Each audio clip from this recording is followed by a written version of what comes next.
Hello, welcome. It's Susan Taylor Shire, Treasure Chest Tuesday, our time to gather in the spirit of soul mastery, your blessed soul coming forward and guiding your life through your precious, precious heart. So, our theme today, breathe, love, trust, have faith, be patient. Repeat. Breathe, love, trust, have faith, be patient, and repeat.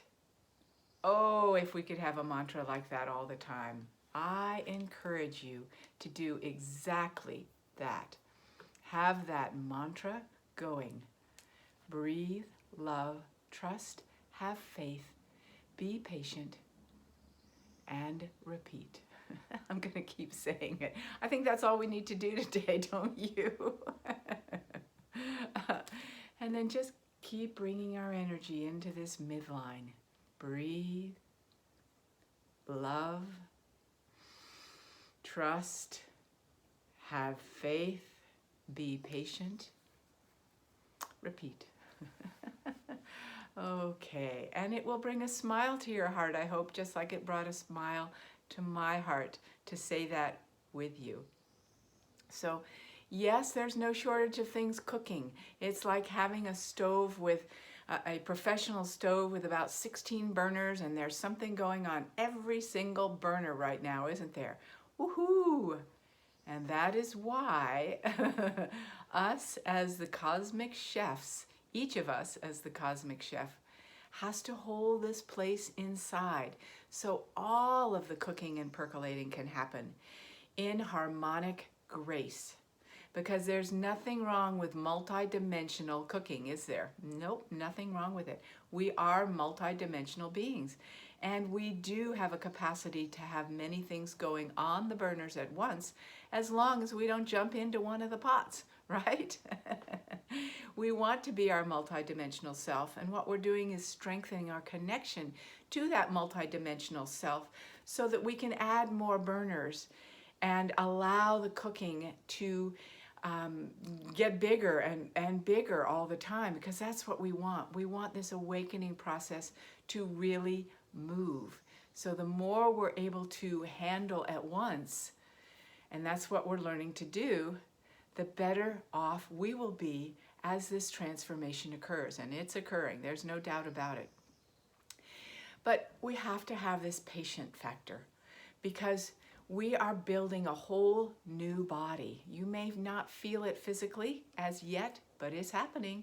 We're building a whole new body, and it's based on humanity, not just on individuals. And so because of that, we have to be patient with the process and let it cook.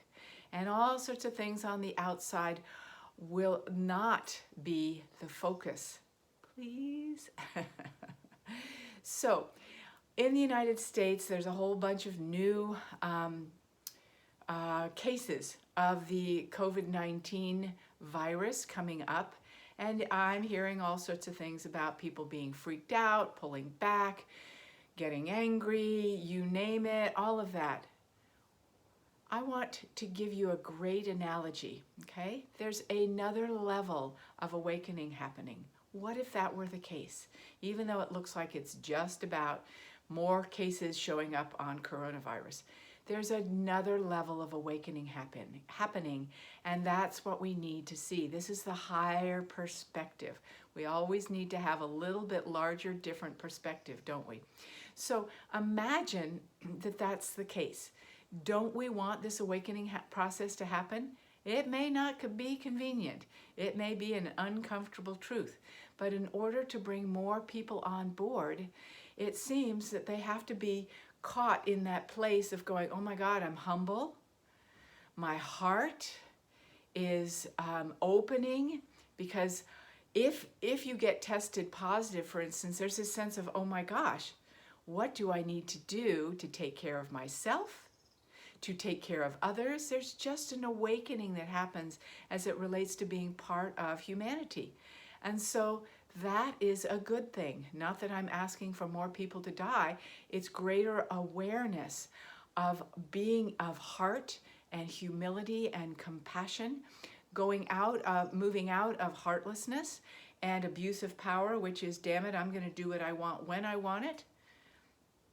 And that is the old survival mechanism. Now, all of us have had something come up, which is, oh my God, my freedom's being taken from me. And we have to balance this with this sense of, okay, the awakening process is going this way, and I'm going to put my attention on helping that to come forward, doing my part in that. And here's another way to look at it. If you're a family going on a road trip, for instance, or just walking to the park, okay, and you have 3 children and one is a toddler, guess what? Everybody takes into account the toddler because you're a family and everybody matters. There's a respect and an honoring, and okay, the toddler can only go this speed.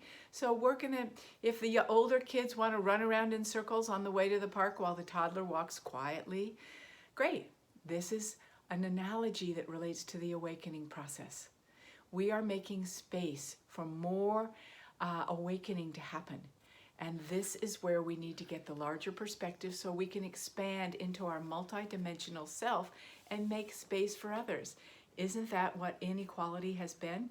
Not having much space for others in our lives and saying, oh, they're in my way, or I'm afraid of them, and so I'm just going to pretend they don't exist, and et cetera, et cetera. I don't think I need to go any further with that one because we all know the situation. We have to bring more people into this field of unity and the feeling that all of life is important. All of life is important. And we will be finding new chapters probably every week of the importance of the awakening process being available for all people and our light being available for all people. So, I wanted to say one thing, and oh yes. Remember the analogy called the crack in the vase, if you will?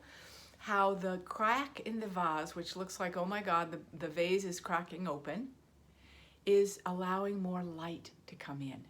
And this is another analogy for what's going on. We have to have things crack open, not be so comfortable, and then more light can come in to the situation. So keep that analogy in mind, please, as you go along and see more cracking going on. It's horrific at one level, at another level, let's make space for more light. And where does this light come from? I want you to imagine that you have a lighthouse in your heart.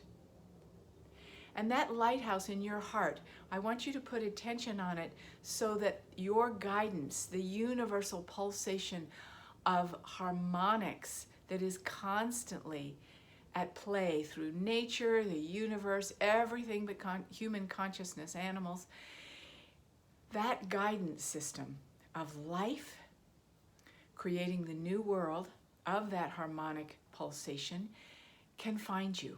So when you have that lighthouse inside your sacred heart and that sanctuary inside you for heart-filled movement, then your guidance collective can come in and co-create with you.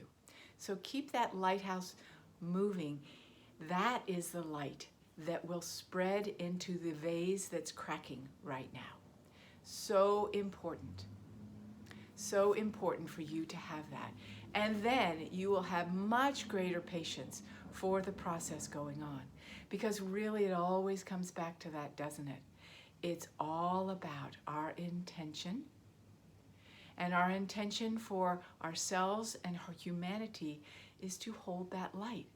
Because when you have that lighthouse within you shining, opening to receive the greater harmony from the universe, it makes you smile on the inside. And isn't that what we want? When we want this to happen and that to happen, it's because we want to create that smile on the inside. So we're going to do it very simply and make room for everyone else that is available to get on board the awakening to the new world, making room for that. So, take a deep breath. Bring in your lighthouse for love, trust,